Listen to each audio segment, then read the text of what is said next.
O bombardeio de Israel mata filhos e netos de líder do Hamas na faixa de Gaza. E esse ataque ocorre em um momento religioso importante da reunião e é saber também se isso pode retardar ainda mais a busca de um processo de paz naquela área, na faixa de Gaza. O Marcelo Favalli vai trazer as últimas informações e todos os detalhes sobre essa crise no Oriente Médio. Favalli, boa noite para você, bem-vindo, nosso editor de internacional. Boa noite, Uberrante, boa noite a todo mundo que nos ouve, que nos assiste. Bom, está acontecendo mais uma tentativa de trégua, um cessar-fogo. Agora, depois dos episódios dessa quarta-feira, muito difícil saber o futuro dessa negociação que acontece fora ali do eixo Israel, na faixa de Gaza, mais precisamente no Catar. Vamos olhar que processos foram esses que aconteceram nessa quarta-feira. Detalhe muito importante que o Thiago Berrache destacou na abertura.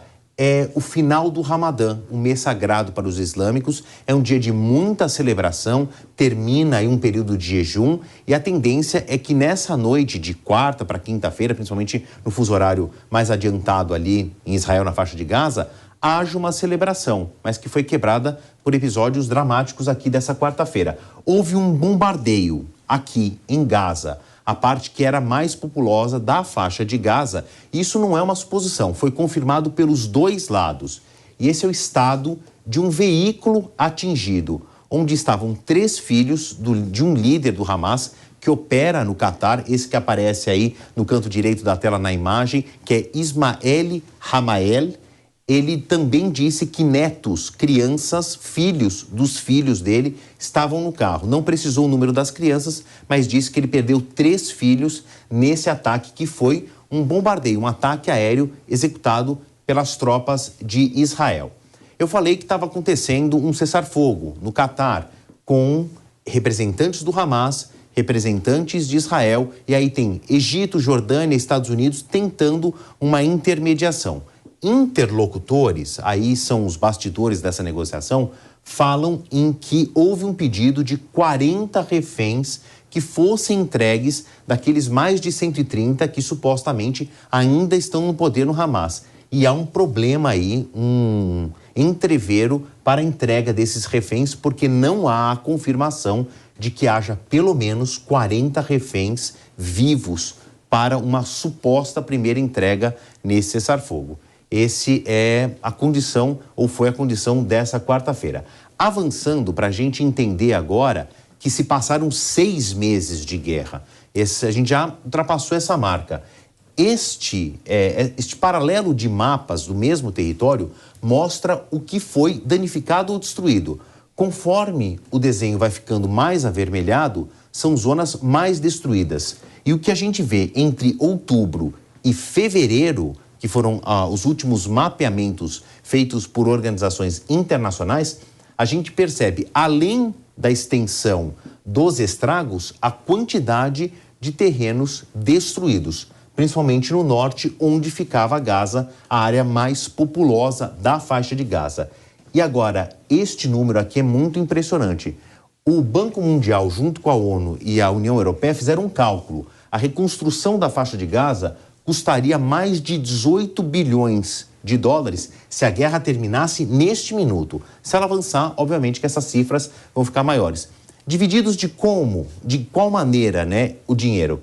Em alojamentos, a reconstrução das casas destruídas custaria mais de 13 bilhões de dólares.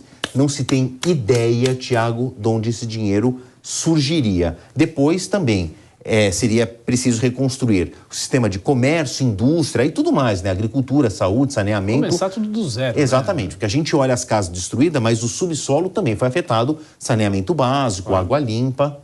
Bom, se é que tem uma boa notícia, o exército de Israel disse que as pessoas estão liberadas para voltar para Khan Yunis, que fica entre Gaza e Rafah. Rafah é importante nessa história porque é apontada que vai haver uma operação militar de Israel, já confirmada pelo primeiro-ministro Benjamin Netanyahu, a qualquer momento, onde há mais de 1 milhão de pessoas ali espremidas numa pequena faixa de terra. Mas quem morava em Khan Yunis pode voltar. A questão é voltar para onde? Porque esta é uma imagem muito recente de Khan Yunis do que sobrou de Khan Yunis. Então as pessoas podem voltar para o conforto do lar. Só que o lar não existe mais, o que corrobora essa informação que a reconstrução da faixa de Gaza ultrapassa os 18 bilhões de dólares por enquanto.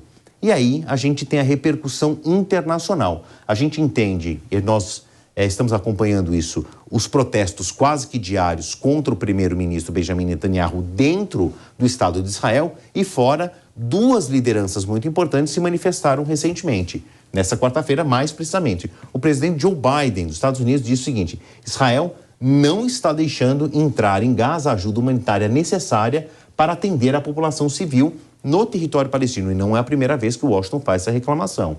Agora, outra voz aí surge da Europa Ocidental, Pedro Sánchez, que no final do ano passado foi reconduzido ao cargo de presidente do governo da Espanha, uma espécie de primeiro-ministro, né, líder de governo da Espanha, formou uma coalizão com bastante sacrifício e nas negociações para a formação da sua coalizão de governo, apareceu ali num núcleo de oposição o seguinte: olha, eu me comprometo como líder do governo a reconhecer o Estado palestino.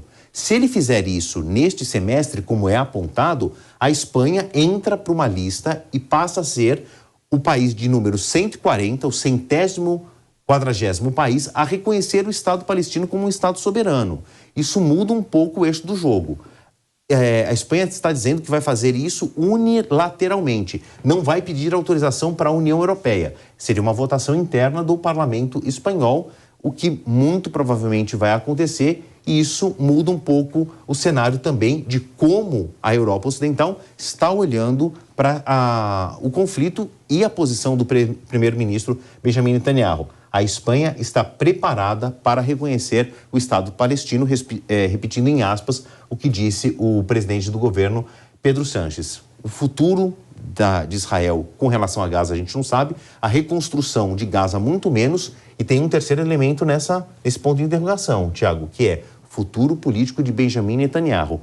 É um tabuleiro muito complicado e as peças estão muito dispersas ainda. Essa dúvida a gente tinha antes da guerra e agora também. Ela foi muito potencializada. Perfeito. Estamos acompanhando aqui dia a dia.